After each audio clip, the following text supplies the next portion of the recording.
of hardship for us. But as our organization began to decay, I made a vow that I would comport myself in a manner that would allow me to look my son in the eye as I raised him. It is now apparent that I can no longer both fulfill that vow and continue working for our current leadership. That is where we start the hour with former Assistant Special Agent in charge at the FBI, Michael Feinberg. Thank you so much for being here. Thank you for inviting me on the show. Your piece stopped me in my tracks. I read the whole thing, which took a bit, but it was the first window into what's really happening at the FBI. And I wonder if you can just share with our viewers what happened to you at Kash Patel's FBI. Yeah, thank you for the kind words about the piece. It was actually rather difficult to write because the entire situation, as hopefully the tenor of the excerpt you just read signifies, was pretty heartbreaking. I've been an apolitical civil servant my entire career. I've had some notable public successes countering the intelligence services of the Chinese government. I've had even more private successes, which remain classified. And there's never been a complaint or criticism about the quality of my work or my professional comportment. So it was a little surprising to me that Saturday in May when I found out that Bongino, the deputy director of the FBI, had discovered I was friends with a former executive who is a noted and admittedly controversial figure, but our friendship is entirely social in nature. And that relationship was enough to put a target on my back that Bongino made very clear was going to end my career. How do you think, or do you know, how he came to know that you're friends with Pete Strzok? I haven't the slightest idea. My friendship with Pete was not a secret. At the same time, I never bragged about it. I know he is a very controversial figure.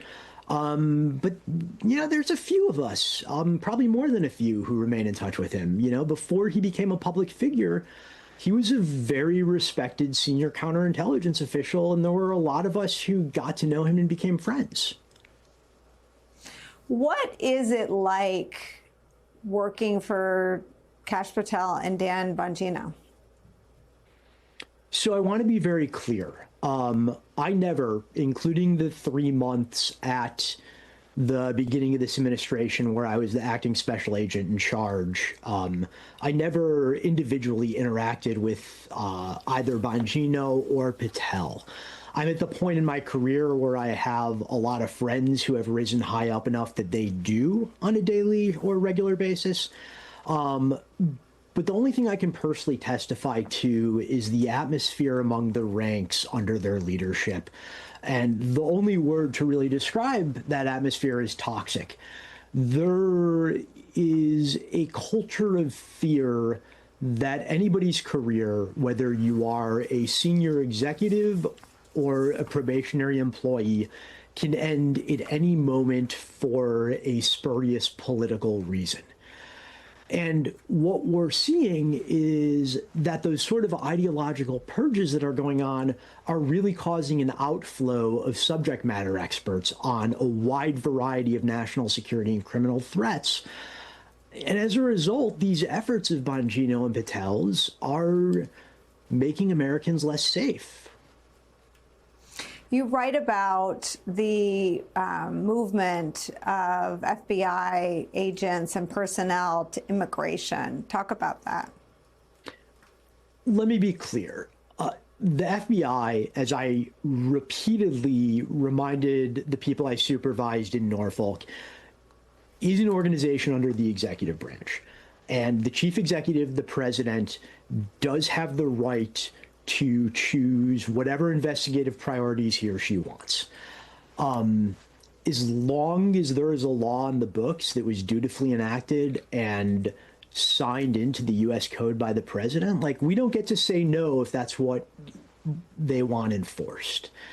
My issues with the way that the FBI is approaching immigration enforcement is simply that nobody's actually had a hard conversation about what the opportunity costs of shifting personnel and resources to that violation means for other areas of investigation.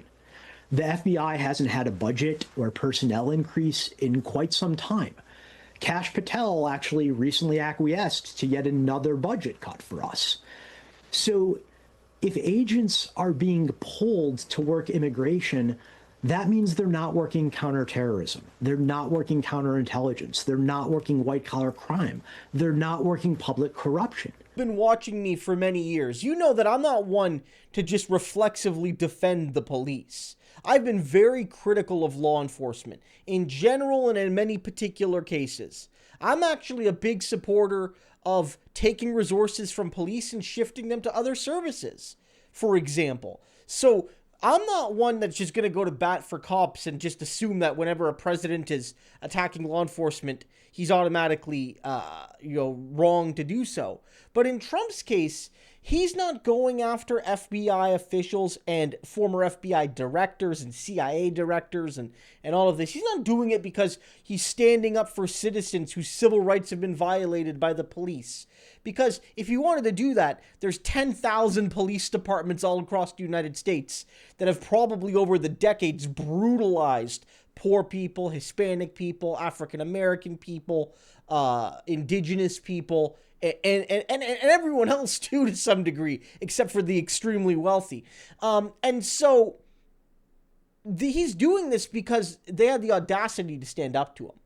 That these people had the audacity to say, no, Donald, you are not above the law, and your people are not above the law, and we're going to fight. And this gets even more direct with another whistleblower. Bipartisan investigation by the Senate comes now 9 years after the 2016 election, an accusation by the director of the CIA of a witch hunt and news of a criminal investigation by the Justice Department ostensibly predicated on that CIA note.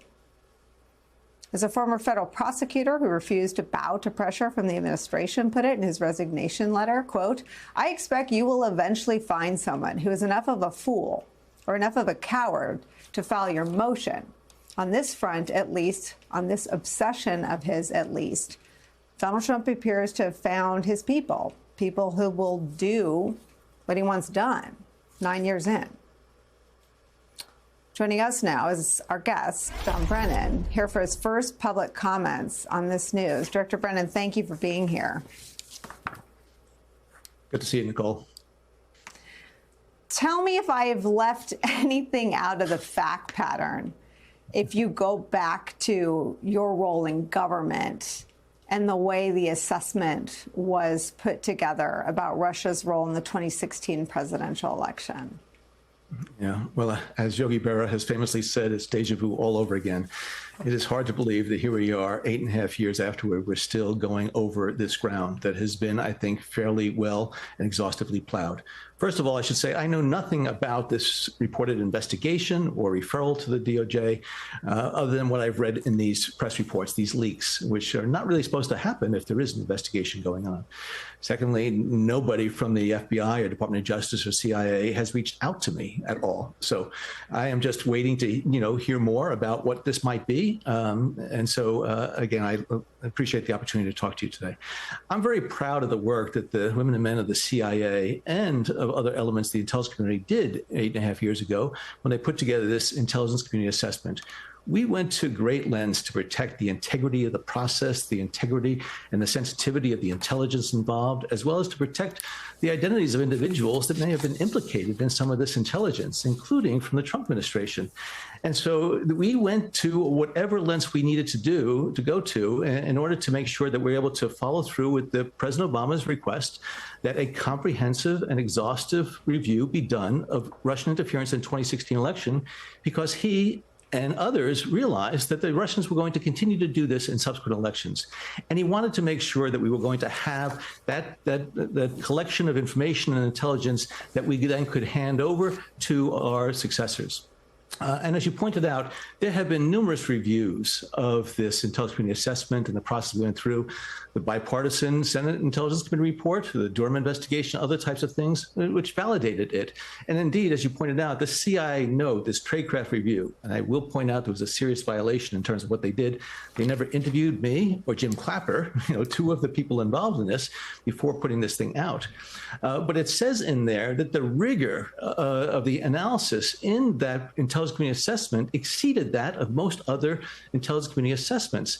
So again, I think this is unfortunately a very sad and tragic example of the continued politicization of the intelligence community, of the national security process.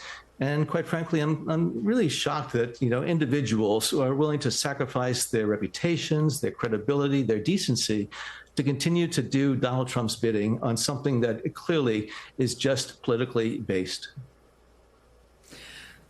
Can you just tell us, can you help us decipher what has happened at the CIA? You just referenced a tradecraft review. What is that? And what does it mean that that has happened?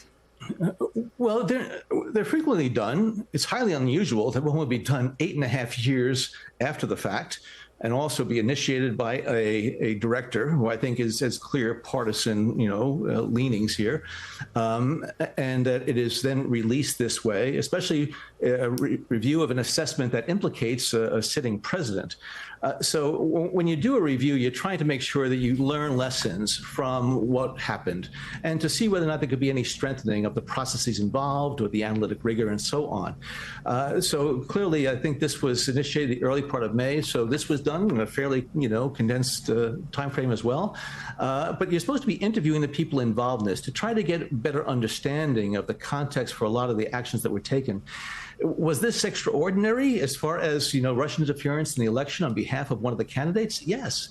And that's why we went to extraordinary lens to protect the sensitive intelligence that really undergirded the assessment, that was extensively footnoted in the assessment, but also, as I said, to protect individuals involved, including Donald Trump, to make sure that none of this intelligence that could have been seen as inflammatory and as something that was, very damning, would get out. And so that's why we wanted to make sure it was done in a very appropriate and meticulous and diligent manner, and that it was not going to be, released out there in the broad, environment. So you could see, people are not just going to sit, and this is important, people are not just going to sit by as Trump attacks them.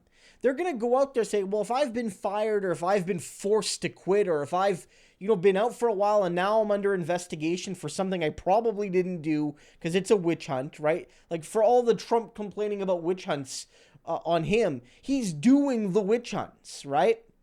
He's like, no, I'm going to go out there and make my case to the people. We've seen this. Remember, and of course, a lot of this is alleged, I suppose. But remember when I think Mel Gibson wanted to get a firearms license? Do you remember this? Despite his checkered legal past, and he wasn't able to get one. And one FBI person didn't accept his proposal, and then was basically told, well, because you didn't accept his proposal, you gotta go. And we probably never would have heard that, but that person was brave enough to speak out. And so we need this. We need this. They shouldn't have to do it, but we need it. We need officers to be brave and say, we are standing up to the fascists.